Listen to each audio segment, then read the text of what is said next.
What's up guys, Killer Shrew Fan here, and if you're wondering why I sound a little different today, just know that I do not have my usual recording device with me right now, so I'm going right into the phone with this one, so I might have a little lower quality of recording for you, but I am just so excited about the news I have to share for you that I did not want to wait. I wanted to throw this video together for you as quickly as possible. And you may have already heard, but the exciting news is, of course, that Papo have just released the first, hopefully the first, maybe there's a couple more to come, of their 2019 lineup. And I wanted to just make a quick little video and let you know my thoughts. I figured the sooner the better, because if I don't do it now, it probably won't happen for a couple of days, given how busy I am at this time of year.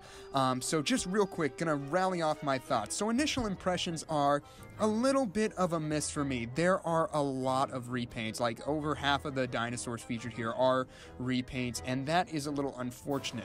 But I will say I am very excited about these repaints. So let's start off with the repaints. First off, we've got the brown running T-Rex. I'm sure this has a lot of people excited, me being one of them, because I don't know what year it was, but Papo did release a limited run of this brown running Rex, and in the years following that, it has been one of the most sought-after Papo figures, probably even more sought-after than the original Brown Raptor. eBay prices for this thing skyrocket shortly after being posted and just continue to climb from there. So to anyone who has been frustrated about this model and not being able to own the brown variant, you got it coming your way, so take heart with that. I mean, I'm excited to add that one to the collection. The value of it is going to drop like a rock, but hey, who cares? I mean, as you all know, the sculptural details of that figure are quite impressive, and the paint scheme, pretty basic Papo stuff, but I don't know. I'm a fan.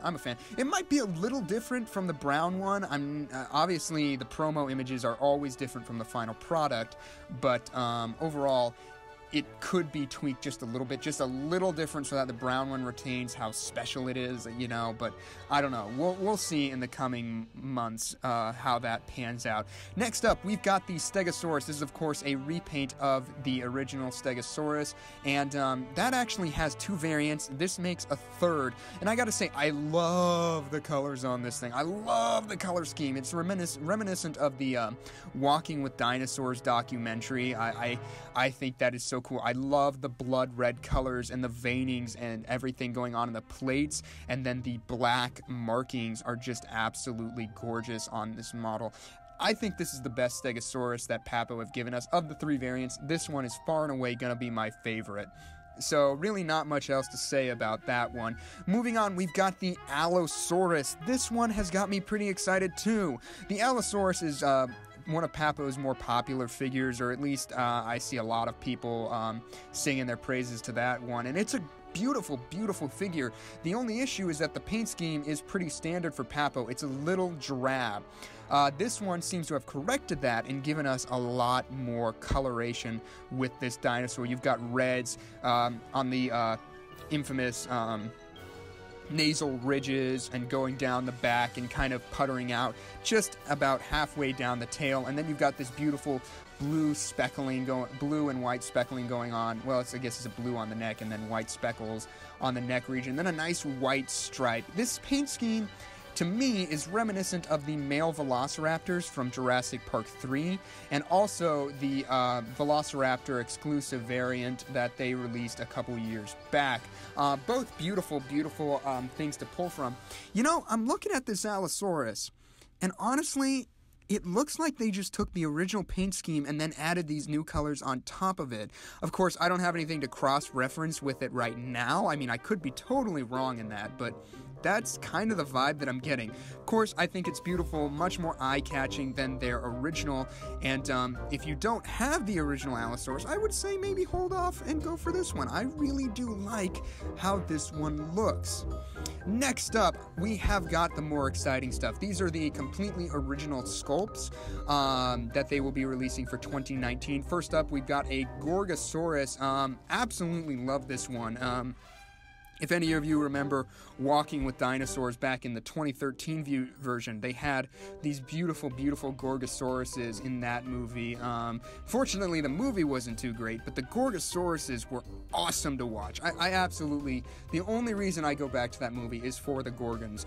And Papo have done a great job in capturing that aesthetic in this particular model. The sculptural details are fantastic. The proportions seem a little bit wonky. I get that the tail is curving away from us, so it could look longer in person, but in the promo images, it's a little bit hit and miss for me in terms of its proportions. And the other thing, I am disappointed in the fact that they did not go all out with it and go for that blue, that vibrant blue coloration that we got in the movie. I mean, Papo, they usually do pretty drab colors, but in past years they haven't shied away from bright coloration, and I really do wish that they just kind of went all out and gave us those amazing vibrant blue colors on this Gorgon. I would have absolutely loved that. But overall, I am very excited for this model, and probably will be one of the first ones that I end up picking up, depending, of course, on how the years how the year plays out. I don't know what waves these are part of or when they'll be released, but yeah. All right, and next up we have got a Pentaceratops. This one is my absolute favorite, bar none. I know a lot of people are going to be weirded out by it because it's so rare that you see a ceratopsian in a rearing pose, and this pose is extremely reared. It's like perpendicular to the ground. It's not like it's slightly up, but I'm sure they have to do that for balancing purposes. They can't do a half rear, otherwise it's just gonna fall forward, so they have to throw this one way up. And honestly, I'm a fan of it. I've always been a fan of Papo's exaggerated poses. I know it's not accurate, I know it's improbable, but honestly, it's just it's so appealing to the eye that I can't find myself getting mad at it.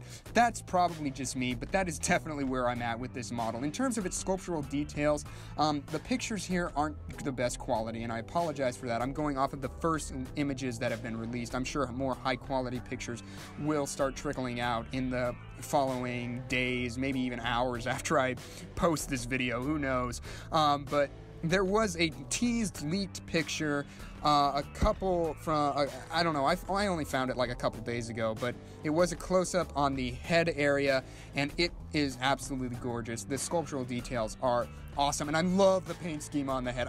I love how this one looks. This one is far and away my favorite figure so far, and I cannot wait to own this one. Papo doesn't do a lot of ceratopsians, but this is certainly a Papo ceratopsian if ever there was one. So I am so excited for this one. I love everything about it. I really do. You guys can castrate me all you want for that. This one is definitely my top pick out of this initial lineup. So that is what we are looking at so far. It's the first of It's the first thing to be released. It's been a while. Papo are usually, everything's out by now, but this is the first image. Last year, I think we had, 5 new sculpts? We had the Pentaceratops, the Compy, the Quetzalcoatlus, the Iguanodon, and the baby Spinosaurus, which was kind of released new, kind of not. And then we had the Acrocanthosaurus repaint, and I believe that was everything. There were like 6 Papo figures last year. So I'm not sure how many else we will be getting, if anything. Maybe they'll do a couple extra this year. I really, really hope that they do. I mean, these repaints are fantastic and all, but if I'm being honest, I always want new sculpts. I will take a new sculpt over a repaint any gosh darn day. But yes, as always, I would love to hear what you guys think of these models. Which one are you most excited for? What were you hoping for? Maybe, are you with me? Do you want more new models from Papo? Hopefully, maybe down the road we'll be seeing more. But as always, let me know all of your thoughts down in the comments section below. If you enjoyed our discussion video today, don't be afraid to let us know by hitting that like button. And don't be afraid to subscribe on the way out, because we'll likely have more things to talk about down the road in terms of Papo. Thanks again so much for tuning in, guys, to my little impromptu discussion video, and that's going to do it for us today. Killer Shrew Fan out.